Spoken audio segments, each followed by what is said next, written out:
Located 1 kilometer off the coast of France, Mont Saint-Michel is one of the most magical destinations in Europe. It reminds me a lot of Hogwarts. The island was first founded by an Irish hermit, and the construction of the monastery began in the 10th century and was finished in 1523. Due to its strategic position and dangerous changing tides, the island remained protected throughout history. During the 15th century, Louis IX decided to turn the monastery into a prison, and it remained one until 1863. Now, Mont Saint-Michel is one of France's most popular tourist destinations. If you are in northern France, you really need to visit this magical place. After Mont Saint-Michel, we're going to head to southern France to the French Riviera. Now, located on the southeast quarter of France, the French Riviera is home to some of the world's greatest coastline. It's the perfect contrast between mountains and the Mediterranean Ocean. Some of the most beautiful coastal towns of the Riviera include Saint-Tropez, Nice, and Cannes. Now, the French Riviera is also home to the tiny country of Monaco. Monaco is the second smallest country after the Vatican.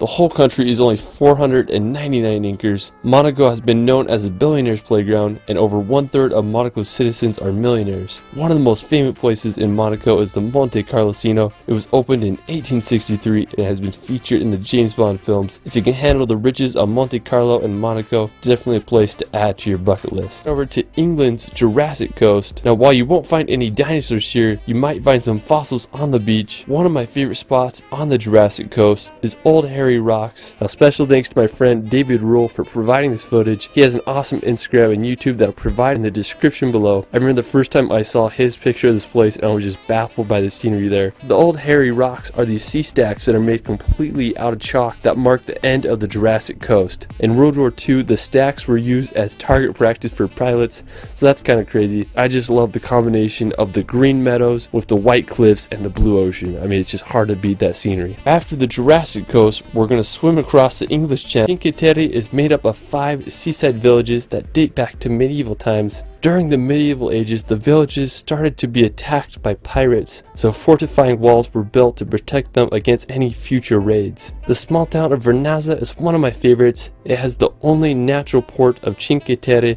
I just can't get over the colorful houses and beauty of the Cinque Terre. It's hard to beat the charm of these Italian villages. Say that this is one of the most beautiful places in Europe. Located on the Amalfi Coast, back in the 1st century, luxury Roman villas were built on the coast here. It was believed to be a home of mythical sirens who would seduce sailors to crash upon the rocky shores. Positano was a somewhat poor fishing village during the first half of the 20th century, but tourism began to gain traction in the 1950s. When you see this place in real life, you won't believe it. It's hard to beat the backdrop of the mountains filled with colorful villas against the Mediterranean Sea with boats and yachts. Positano is quite the touristy destination, but its beauty is worth it. After Positano, we're made up of 18 volcanic islands. Now, I have to say that the Faroes are home to some of the world's most dramatic landscapes, from sheer sea cliffs to waterfalls straight into the ocean. One of the most scenic places in the Faroe Islands is the Mulafusur waterfall. Now, it's located on Vagar Island, and the waterfall descends about 100 feet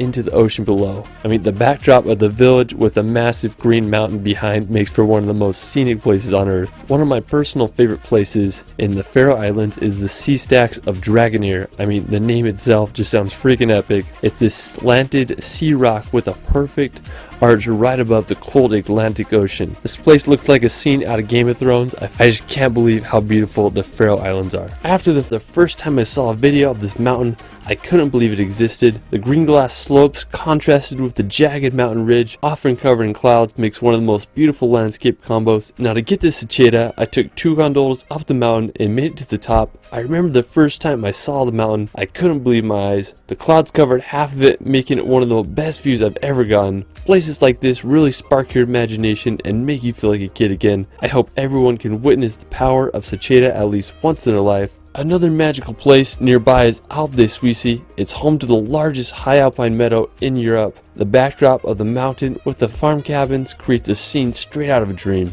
After northern Italy, let's